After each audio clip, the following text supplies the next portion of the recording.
Isra Miraj adalah peristiwa luar biasa, peristiwa maha dahsyat yang dialami oleh Nabi Muhammad SAW sebelum hijrah ke Madinah.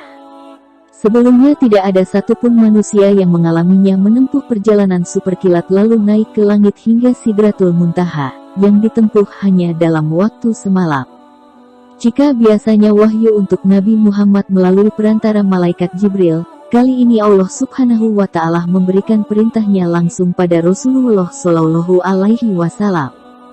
Isra adalah perjalanan Nabi Muhammad dari Masjidil Haram di Mekah ke Masjidil Aqsa. Sedangkan Miraj adalah perjalanan Nabi Muhammad dari bumi menuju langit ketujuh lalu dilanjutkan ke Sidratul Muntaha. Sidratul Muntaha menjadi akhir perjalanan untuk menerima perintah Allah Subhanahu wa Ta'ala, berupa salat 5 waktu dalam sehari semalam.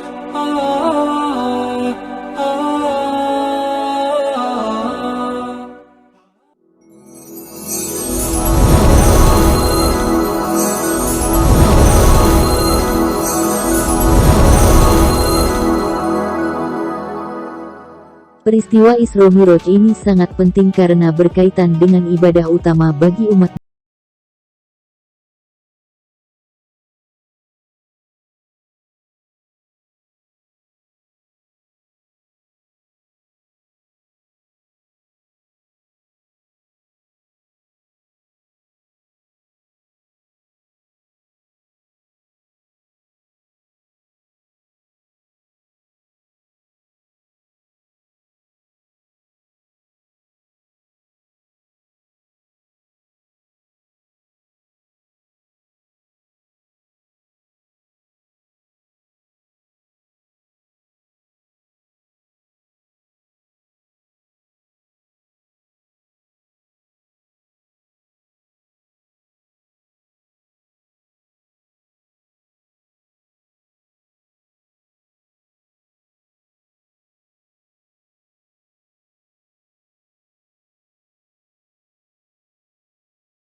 Bismillahirrahmanirrahim. Assalamualaikum warahmatullahi wabarakatuh. Innal hamdalillah nahmaduhu wa nasta'inuhu wa nastaghfiruh wa na'udzu billahi min shururi anfusina wa sayyiati a'malina. May yahdihillahu fala mudilla lahu wa may yudlil fala hadiya lahu. Asyhadu an la ilaha illallah wahdahu la syarika lahu wa asyhadu anna Muhammadan abduhu wa rasuluh alladzi la nabiyya wa la rasulahu ba'dah. Amma ba'du fa ya ibadallah ayyuhal hadirun rahimakumullah. Usi nafsi wa iyyakum bittaqwallah faqad fazal muttaqun. Kama qala Allah Ta'ala fil Qur'anil Karim, a'udzu billahi minasy syaithanir rajim. Bismillahirrahmanirrahim. Ya ayyuhalladzina amanu taqullaha haqqa tuqatih wa la tamutunna illa wa antum muslimun.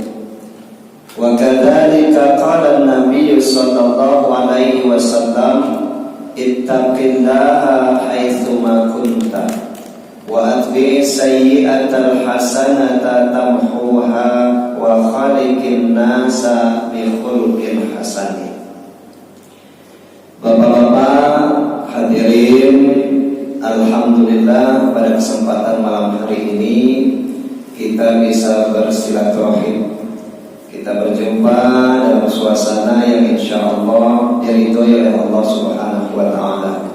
Selain kita berkumpul dalam keadaan sehat walafiat, kita juga berkumpul dalam rangka mengkaji ataupun berkumpul di salah satu rumah Allah Subhanahu wa Ta'ala yang janji Allah sebagaimana disampaikan oleh Rasulullah SAW, majtama'a qaumun fi baitin min buyutillah, tidaklah ada sekelompok manusia, sekelompok orang yang berkumpul di salah satu rumah Allah, yatluna kitaballahi wa yatadarasunahu bainahum, mereka membaca kitab Allah dan mengkaji apa yang dimaksud di dalam kitab tersebut, atau mempelajari kandungan isi kitab tersebut.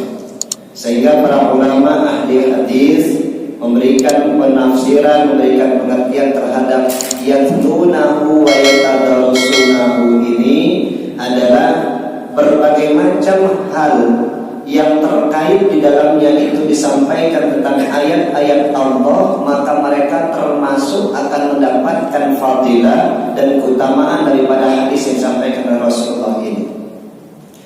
Disampaikan oleh Rasulullah SAW tersebut, ketika sekumpulan manusia berkumpul di salah satu rumah Allah, mereka membaca kitab Allah dan mengkaji apa yang ada di dalam kitab Allah tersebut, maka mereka akan dinaungi oleh rahmatnya Allah Subhanahu wa ta'ala. Kasih sayang Allah akan tercurah kepada mereka, kepada kita ataupun orang-orang yang berkumpul di rumahnya Allah Subhanahu wa ta'ala untuk mengkaji kitab-kitabnya Allah Subhanahu wa ta'ala. Setelah itu mereka pun akan dinaungi, akan diliputi segala macam sakinah, akan diliputi rasa ketenangan dalam diri mereka, ketenangan dalam hati mereka. Ini janji Allah Subhanahu wa ta'ala.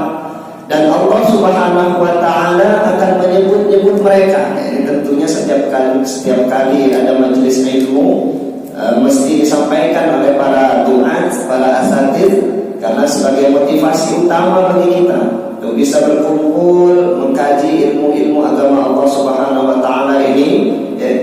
Allah menyampaikan dan mereka itu akan dibangga-banggakan oleh Allah Subhanahu wa ta'ala. Allah akan menyebut-nyebut mereka di kalangan makhluk-makhluknya yang mulia, yakni para malaikatullah.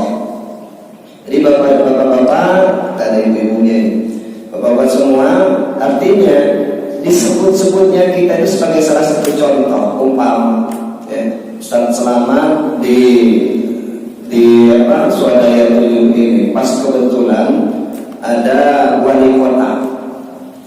Wali kota ini setiap kali sambutan, umpamanya ada peringatan Isra Mi'raj di masjid mana, dia sebutkan di Swadaya 7 itu ada salah satu takmir namanya Pak Selamat dari umpama, sebut lagi sana.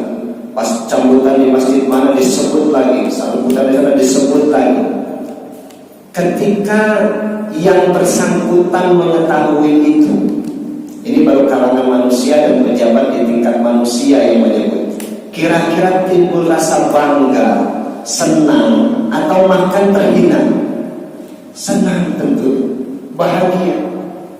Dan yang dilakukan hal ini ketika kita berkumpul di rumah Allah mengkaji ilmu agama Allah ini, yang menyebut kita bukan sebatas manusia, tapi Rabbnya manusia yang menguasai alam semesta ini. Dan kalangan yang tempat mendengarnya pun bukan manusia biasa, tapi makhluk-makhluk Allah yang senantiasa terjaga dari kesalahan, makhluk-makhluk Allah yang senantiasa taat kepada Allah Subhanahu wa ta'ala.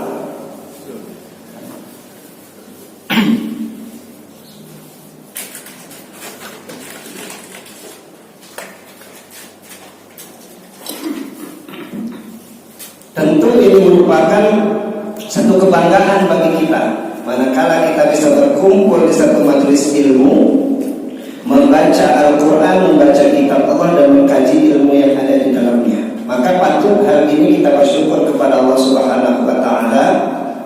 Meskipun terkadang bapak-bapak yang memang jalan kebaikan itu masih sangat sulit untuk kita bentuk dan kita raih. Kalau umpamanya jalan menuju surga itu mudah, maka akan banyak orang berbondong-bondong menjalankan kebajikan dan kebaikan. Tapi Rasulullah SAW sedang menyampaikan bahwa sesungguhnya jalan menuju surga itu berliku dan sesuatu hal yang tidak disukai oleh nafsu manusia. Maka oleh sebab itu banyak sekali dari kalangan manusia dan kita pada umumnya ini kurang menyukai hal-hal yang bersifatnya itu kebajikan dan kebaikan. Salawat beserta salam semoga senantiasa melimpahkan dan curahkan kepada suri tauladan kita Nabi Muhammad sallallahu alaihi wasallam, yang pada malam hari ini kita akan sedikit membahas tentang sirah perjalanan hidup beliau terkait dengan Isra wal Mi'raj. Sebetulnya sudah bukan merupakan barang baru. Informasi dan apa yang akan didapatkan oleh Rasulullah terhadap yang ada di dalam perjalanan tersebut pun sudah banyak kita pahami dan kita ketahui. Dan pada malam hari ini saya menyampaikan bahwa Isra wal Mi'raj ini didokumentasikan oleh Allah Subhanahu wa taala dalam Al-Qur'anul Karim, surat Al-Isra ayat 1. Dan ini mungkin sudah sama-sama kita pahami. A'udzu billahi minasyaitonir rajim. Bismillahirrahmanirrahim. Subhanalladzi asra bi 'abdihi lailan minal masjidil harami ilal masjidil aqsa alladzi barakna haulahu linuriyahu min ayatina. Dari ayat ini Allah sampaikan kepada kita, Subhanalladzi, maha suci Allah yang telah memperjalankan hambanya pada suatu malam minal masjidil haram, dari masjidil haram yang terletak di kota Makkah, ilal masjidil aqsa, ke masjidil aqsa yang terletak di Palestina. Nah, kadang-kadang bapak-bapak dan sekalian, ketika kita membahas tentang masjidil haram dan masjidil aqsa ini, kita terlupakan bagaimana kondisi dan keadaan daripada Masjidil Aqsa. Terakhir di bulan Ramadan tahun lalu, bagaimana saudara-saudara muslim kita di sana, mereka sedikit terganggu dengan pula tentara-tentara Zionis Israel yang ketika itu mereka sedang melaksanakan ibadah sholat tarawih, kemudian diserang oleh tentara-tentara Zionis, dan akhirnya banyak di antara kaum muslimin di sana yang terluka atau sedikitnya mungkin mengganggu kebebasan mereka untuk menjalankan ibadah di Masjidil Aqsa tersebut. Dan Masjidil Aqsa termasuk adalah tempat suci yang dianjurkan oleh Rasulullah SAW untuk kita bersusah-susah untuk sampai kepadanya. Jadi ke Masjidil Haram, Masjidil Nabawi, kemudian sampai ke Masjidil Aqsa. Yang diperintahkan Rasulullah SAW kita untuk melakukan safar meskipun kita untuk bersusah-susah sampai ke sana. Nah, perjalanan ini hadirin rahimakumullah betul-betul memang merupakan ujian keimanan. Ujian keimanan bagaimana? Karena memang secara teknologi, sebagaimana kita ketahui bersama, pada waktu itu tidak ada teknologi yang bisa menjangkau jarak antara Makkah dan Palestina itu dalam hitungan jam. Apalagi ditambah dari Masjidil Aqsa, Rasulullah SAW sampaikan beliau dinaikkan, dimi'rajkan sampai ke Sidratul Muntaha. Di situ tentunya betul-betul berdasarkan keimanan. Kalau tidak berdasarkan keimanan, mustahil akan percaya. Maka kalau kita mungkin kembalikan kepada diri kita bersyukur sekali bisa hidup di zaman sekarang ini, bersyukur meskipun ujiannya juga berat.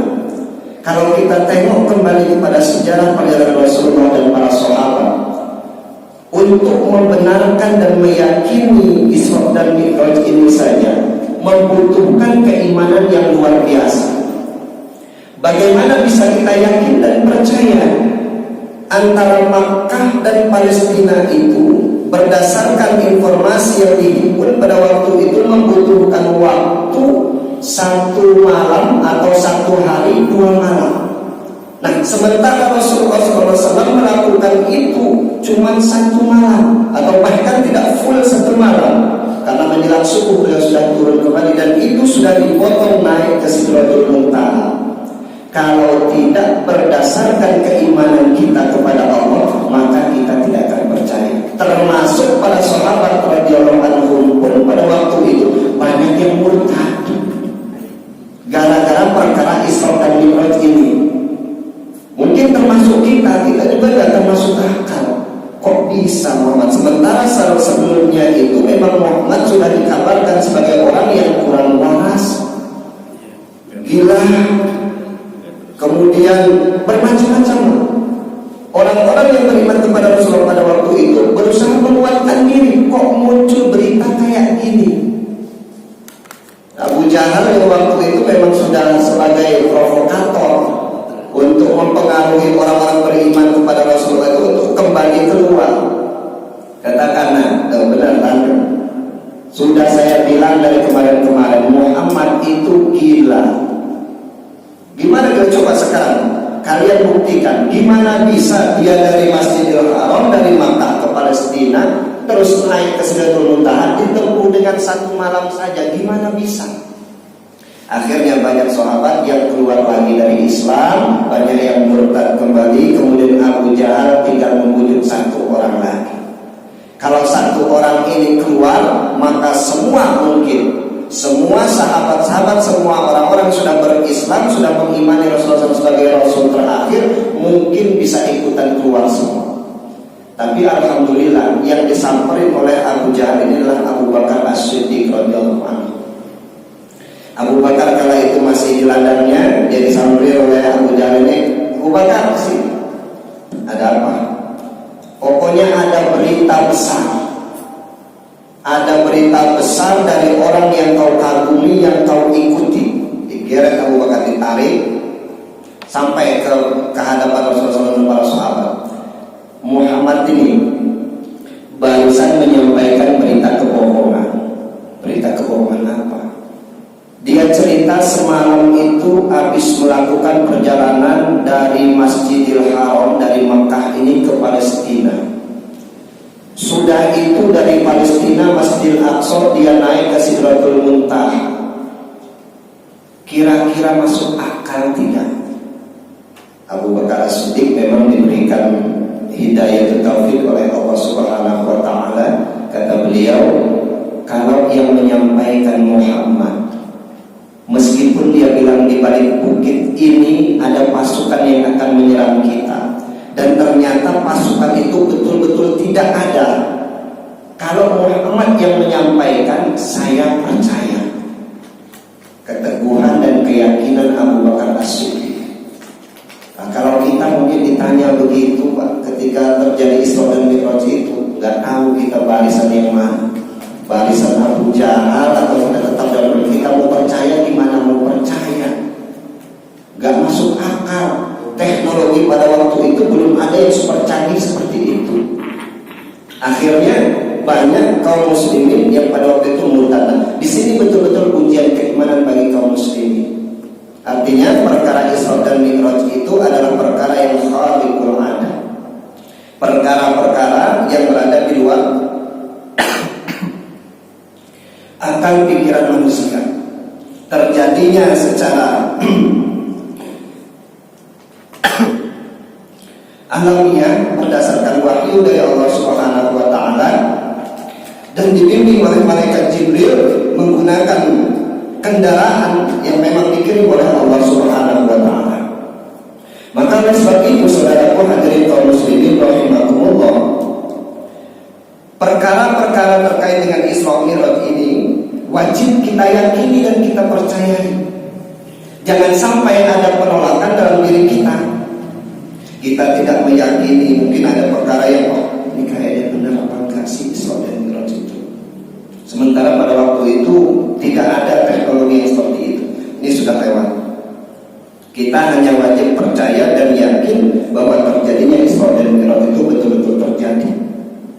Dilakukan oleh Rasulullah SAW. Muncul lagi perdebatan Bapak dan hadirin sekalian. Di kalangan para ulama mengatakan Rasul waktu Isra dan Mi'raj itu ruhnya saja atau hanya dalam mimpi, sehingga kok bisa Rasulullah SAW itu menjalani Isra dan Mi'raj hanya satu malam saja. macam pendapat para ulama. Ada yang menyampaikan bahwa Rasulullah SAW itu melaksanakan Isra dan Mi'raj itu antara ruh dan jasadnya dan dalam waktu terjaga. Ada lagi yang berpendapat bahwa Rasul itu Isra dan Mi'raj itu hanya ruhnya saja. Ada yang berpendapat lagi bahwa Rasulullah SAW itu Isra dan Mi'raj hanya dalam mimpi. Walhasil pendapat yang dirojihkan, yang diutamakan adalah, yang divalidkan adalah bahwa Rasulullah SAW itu Isra wal Mi'raj dengan ruhnya, jasadnya dan dalam keadaan terjaga. Ini berdasarkan dengan firman Allah SWT, Subhanalladzi asra bi'abdihi. Kata bi'abdihi inilah yang ditafsir oleh para ulama bahwa hamba itu tersusun dari dua unsur, yakni jasmani dan ruhani. Maka yang berangkat ketika Isra dan Mi'raj itu adalah ruh dan jasadnya Rasulullah SAW dan dalam keadaan terjaga. Hadirin kaum muslimin wa hadirat mukminin rahimakumullah. Ini pembahasan yang pertama. Kemudian yang kedua, ini yang menjadi polemik bagi kita semua. Kapan sih sebetulnya terjadi Isra wal Mi'raj itu? Kadung yang kita sampaikan informasi kepada kita, yaitu pada tanggal 27 Rajab tahun ke-10 setelah diutusnya Nabi Muhammad SAW. Ternyata di dalam kitab Rafiqul Maktum versi terjemahan Indonesia yang disusun oleh Syekh Sofiur Rahman Al-Mubarakfuri, kitab ini adalah kitab yang terbaik untuk saat ini karena sebagai pemenang dalam mubarak, dalam muktamar internasional yang diadakan oleh Rabithah Al-Alam Al-Islami pada tahun 1396 Hijriah. Pada waktu itu diadakanlah muktamar tentang Sirah Nabawiyah, diinformasikan kepada seluruh ulama, kepada seluruh universitas Islam tentunya dunia, kemudian untuk menulis ataupun menyusun tentang Sirah Nabawiyah. Terkumpullah pada waktu itu ada 171 naskah dari berbagai macam bahasa, bahasa Arab, bahasa Perancis, kemudian Inggris, ada bahasa Urdu. Dari 171 itu panitia menyeleksi menjadi 5 peserta terbaik yang mereka ini nanti akan mendapatkan hadiah. Nominal hadiah itu sekitar ada 150.000 rial. Dan yang tercatat ataupun terpilih dengan berbagai macam pertimbangan yang selektif adalah hasil karya Syekh Sofiur Rahman Al-Mubarakfuri, utusan dari Jamiyah Salafiyah India, Universitas Salafiyah yang ada di India. Maka berdasarkan informasi dari kitab ini, ternyata ada 6 pendapat yang disampaikan kapan terjadinya Isra wal Mi'raj. Dari 6 pendapat itu salah satunya tanggal 27 Rajab tahun ke-10. Kemudian ada lagi yang menyampaikan, termasuk Imam An-Nawawi juga menyampaikan bahwa pada tahun ke-5 setelah beliau diutus menjadi nabi. Ada lagi yang berpendapat bahwa ketika Rasulullah dimuliakan dengan mandat kenabian, itulah waktu dia untuk melakukan Isra dan Mi'raj. Kemudian lagi 1, 2, dan 3 pendapat ini terbantahkan. Terbantahkan dengan apa? Ternyata hadirin rahimakumullah, peristiwa Isra dan Mi'raj ini dilatar belakangi dengan kondisi yang sangat memprihatinkan bagi kaum muslimin, bagi Rasulullah dan kaum muslimin. Kenapa demikian? Sampai-sampai disebutkan bahwa tahun Isra dan Mi'raj itu dikenal dengan Amul Huzni, tahun duka cita, tahun berkabung. Berkabungnya apa? Ada beberapa serangkaian kejadian yang menyebabkan Rasulullah SAW sangat menderita, sangat dilakukan tindakan-tindakan anarkis terhadap Rasulullah dan para pengikutnya. 1, paman beliau Abu Thalib pada tahun itu dipanggil oleh Allah Subhanahu wa taala. Kapan Abu Thalib itu wafat? Yakni pada bulan Rajab tahun ke-10 Hijriah, atau tahun 10 setelah diutusnya Nabiullah Muhammad SAW menjadi Rasul. Bulan Rajab. Setelah wafatnya Abu Thalib, sebagaimana kita ketahui bahwa Abu Thalib ini merupakan tameng, merupakan orang yang melindungi Rasulullah SAW dalam menjalankan dakwahnya, menyampaikan misi agama Allah ini. Karena sebelumnya kaum Quraisy itu sangat menghormati Abu Thalib, sampai-sampai pada suatu ketika tokoh Quraisy itu menyampaikan kepada Abu Thalib supaya ponakannya ini menghentikan dakwah Islam itu. Sampaikan, wahai Abu Thalib, coba sampaikan kepada ponakanmu itu, sudahlah, hentikanlah, sudah, gak usah menyebarkan agama yang baru itu, kata kaum Quraisy. Kemudian Abu Thalib datang kepada Nabi Muhammad SAW, wahai ponakanku, sudahlah, kau berhentilah dalam mendakwahkan agama barumu itu. Orang-orang Quraisy tidak menyukainya. Mereka sudah memberikan janji kepadaku, kepada pamanmu ini, kata Abu Thalib, kalau kau berhenti dari dakwahmu itu, apa yang kau inginkan akan dituruti mereka. Kalau kau ingin harta, mereka bersedia untuk mengumpulkan harta, akan diserahkan kepadamu. Kalau kau ingin jabatan, kata Abu Thalib, mereka bersedia untuk membaiatmu, melantikmu sebagai pemimpin. Kemudian kalau kau menginginkan wanita, kata Abu Thalib, mereka akan mencarikan wanita Arab yang paling cantik, akan diserahkan kepadamu. Tawarannya ya memang tiga hal ini sangat menggiurkan dan disukai oleh syahwat manusia pada umumnya: harta, tahta, dan wanita. Tapi tukarnya, kau hentikan dakwahmu itu, jangan sebarkan lagi agama yang baru itu. Kemudian Rasulullah SAW jawab, wahai paman, kalau cuma itu yang ditawarkan, meskipun mereka itu mampu mendatangkan bulan diletakkan di tangan kananku, kata Rasulullah, atau mereka mendatangkan matahari diletakkan tangan kiriku, mereka minta supaya aku berhenti untuk mendakwahkan agama ini, maka aku tidak akan hentikan dakwah ini sampai aku hancur binasa karena dakwah agama ini. Artinya Rasulullah SAW tidak mundur dengan tawaran yang seperti itu. Akhirnya Abu Thalib menjanjikan, kalau begitu ponakanku, kau tetap pada tekadmu itu, maka saya berjanji saya akan melindungimu selama kau mendakwahkan agama itu.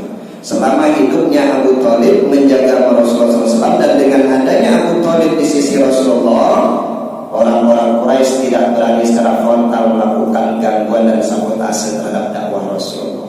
Dan pada bulan Rajab itu paman Nabi ini meninggal.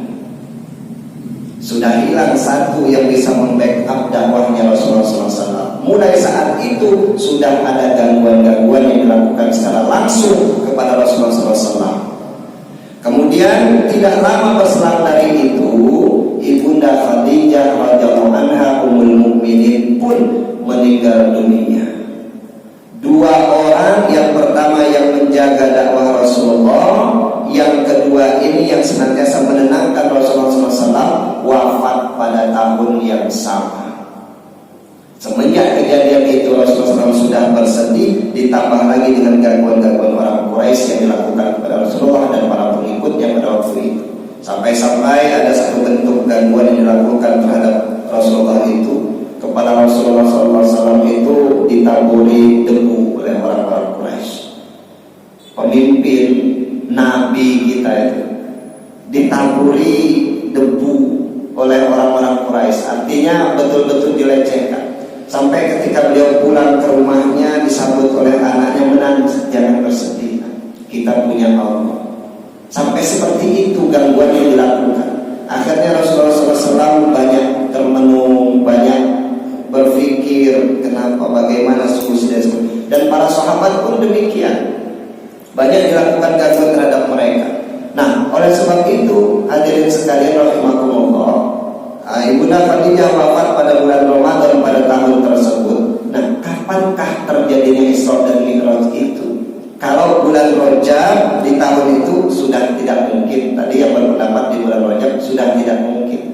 Karena prosesi terjadinya Isra dan Mi'raj termasuk perintah sholat itu, para ulama sepakat turun mandat sholat itu setelah Ibunda Khadijah wafat.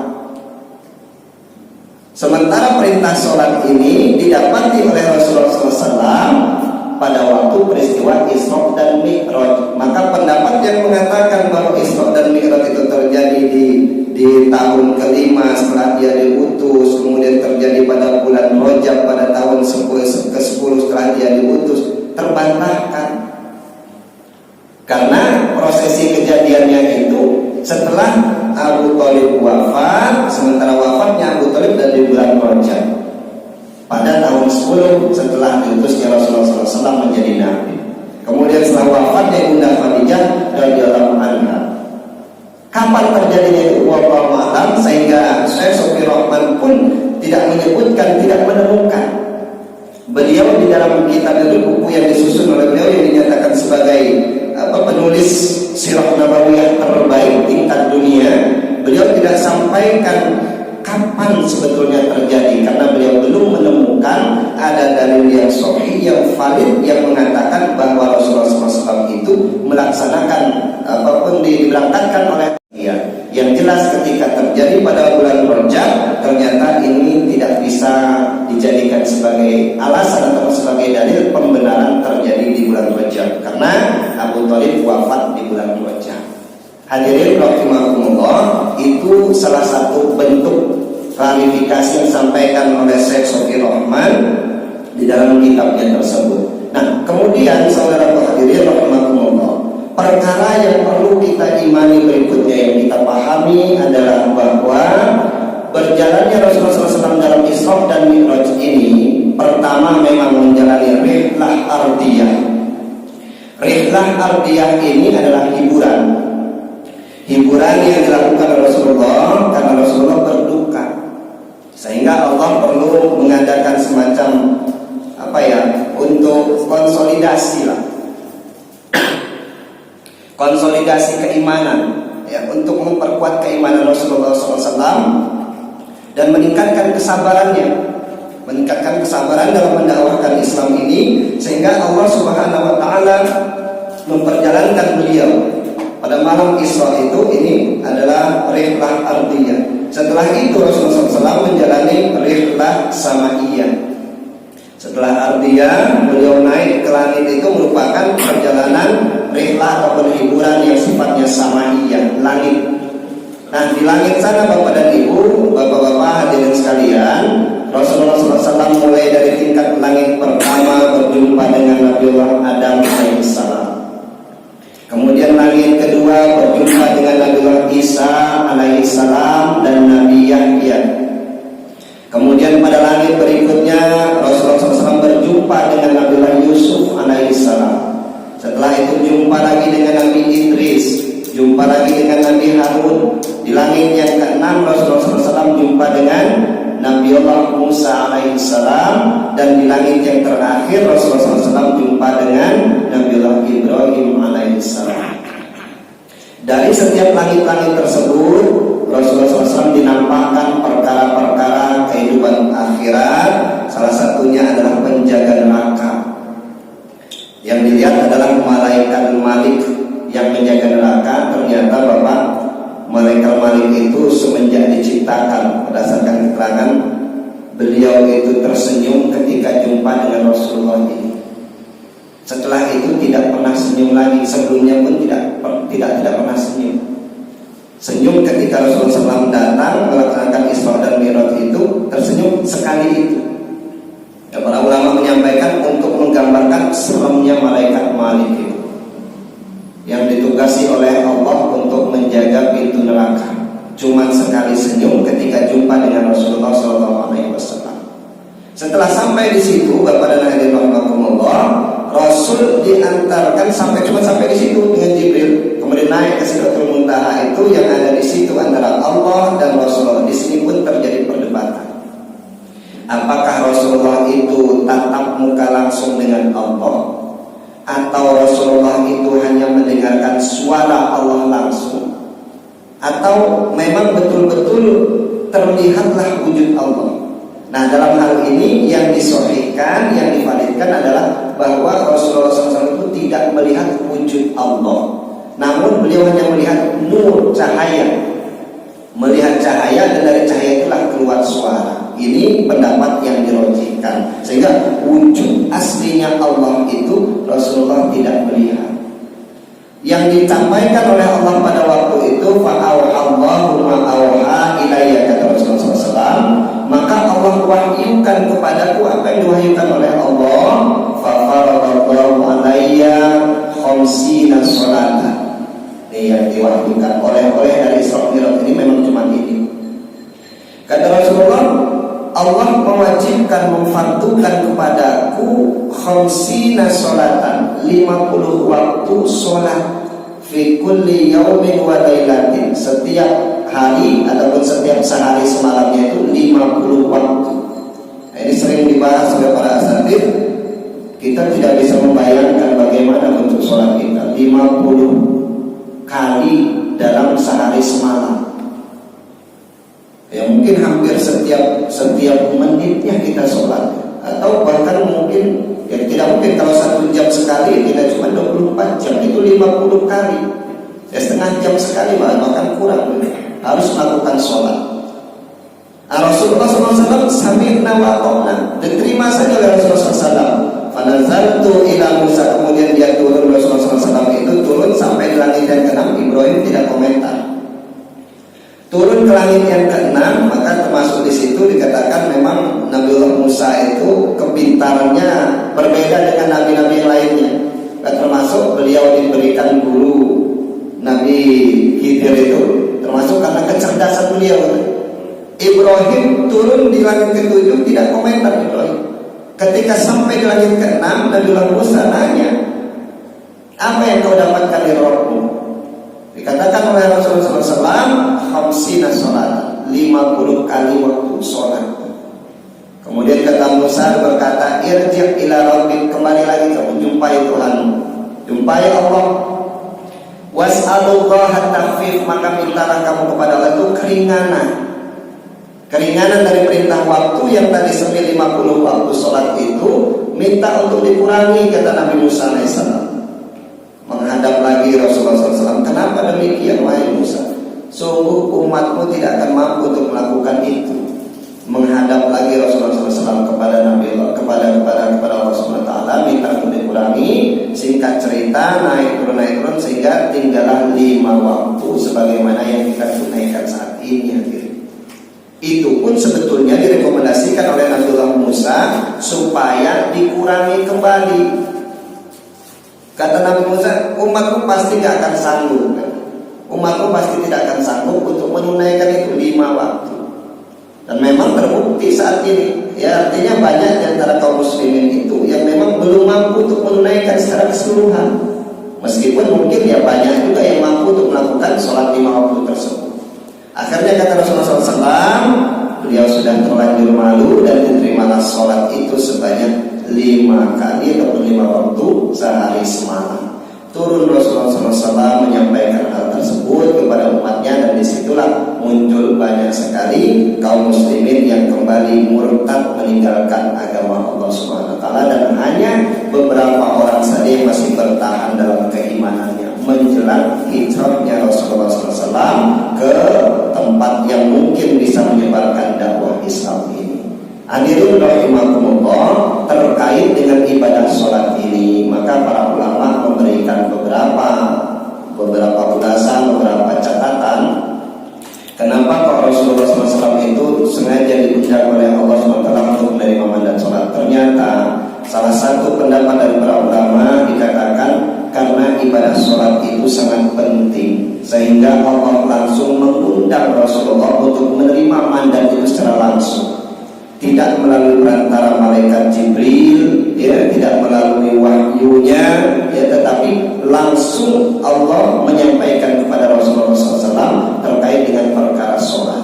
Sekarang kita lihat saudara hadirin, apa sih pentingnya sholat itu bagi kita, dan ini mudah-mudahan menjadi pengingat bagi kita. Yang pertama, sholat itu merupakan kewajiban kita setelah kita bersyahadat. Setelah syahadatul tauhid dan syahadatul rasul, maka kewajiban kita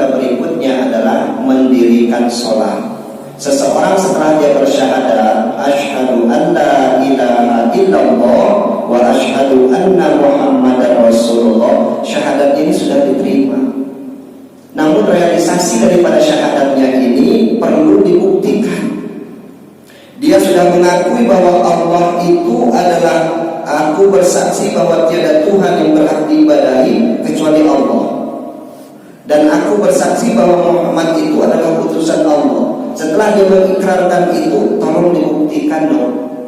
Kalau memang betul-betul Allah itu hanya satu-satunya Tuhan yang berhak untuk diibadahi, yuk buktikan lewat ibadahmu, yakni ibadah sholat 5 waktu.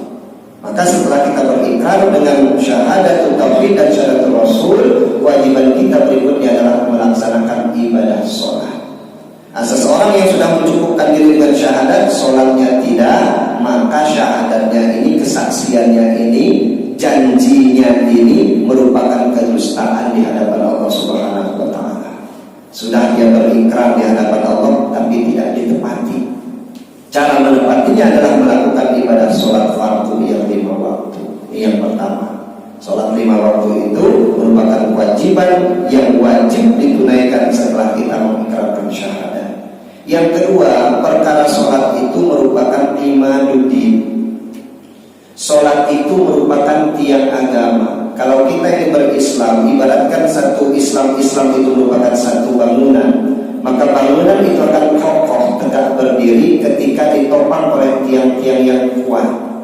Ketika tiang-tiangnya ini tidak menyangga bangunan tersebut, maka bangunan itu akan ambruk ataupun akan runtuh. Mungkin tidak semua tiang. Kalau tiang tengah ini kita hilangkan, mungkin kekuatannya akan berbeda ketika ada tiang tengah ini dengan tidak ada tiang tengah ini.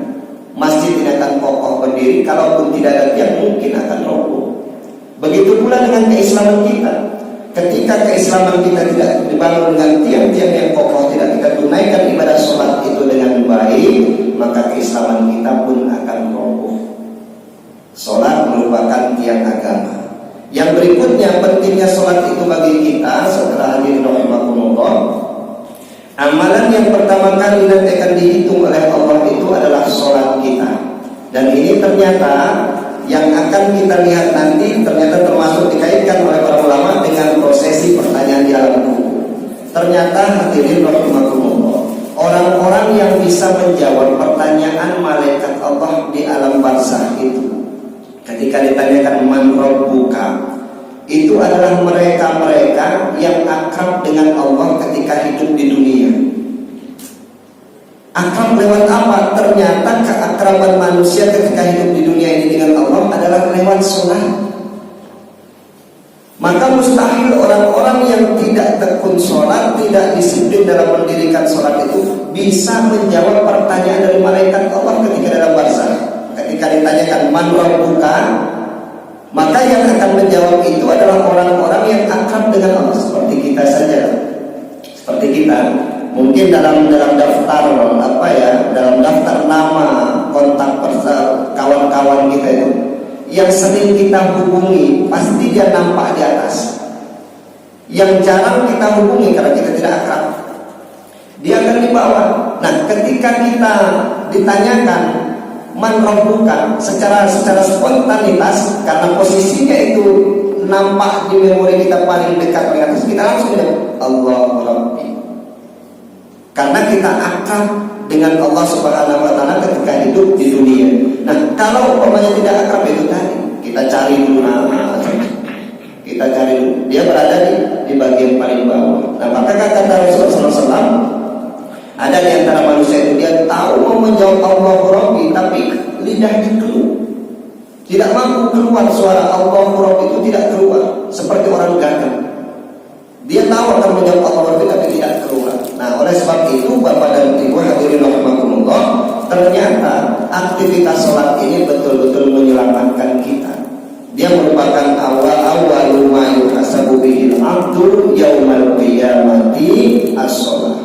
Yang pertama kali akan dihitung, yang akan dievaluasi oleh Allah itu adalah perkara sholat. Fa in shaluhat faqad aflaha wa anjah. Kalau umpamanya sholatnya ini baik, maka dia sudah berhasil dan akan mendapatkan kesuksesan, akan mendapatkan pahala, akan mendapatkan fasilitas yang dijadikan oleh Allah Subhanahu wa Ta'ala. Maka patut bagi kita untuk menjaga aktivitas sholat. Yang terakhir, Bapak-bapak hadirin rahimakumullah, sebagai oleh-oleh daripada Isra dan Mi'raj ini, bahwa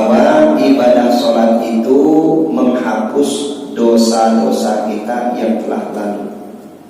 Berdasarkan riwayat disampaikan dari Abu Hurairah radhiyallahu anhu, dan riwayat ini banyak sekali disampaikan, termasuk Ibnu Umar pun meriwayatkan hadis ini yang diriwayatkan oleh Imam Al-Bukhari dan Muslim.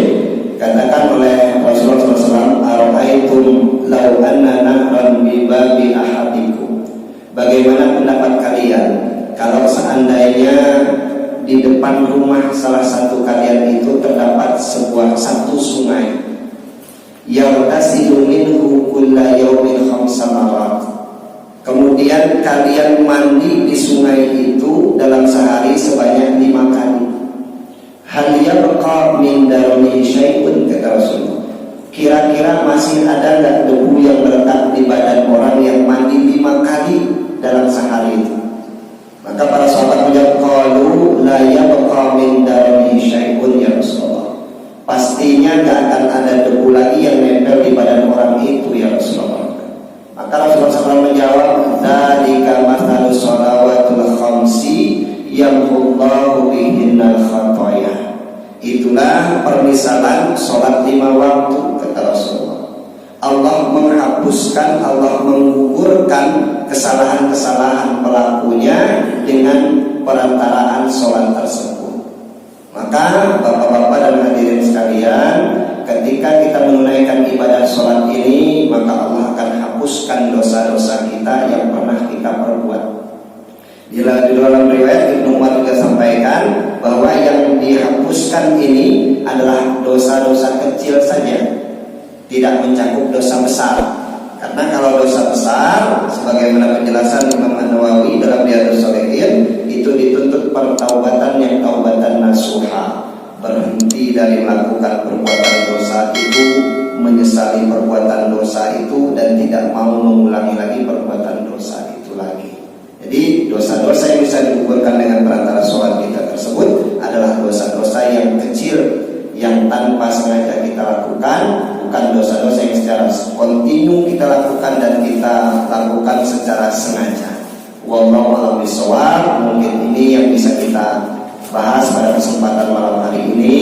Mudah-mudahan bermanfaat untuk kita semua sebagai bahan ingatan dan ulasan kembali bahwa ibadah sholat tersebut memang merupakan kebutuhan kita, bukan kepentingan Allah. Kita menyembah Allah, ya Allah itu sebetulnya tidak membutuhkan dari ibadah kita, karena kita sendiri yang butuh dengan ibadah kita tersebut.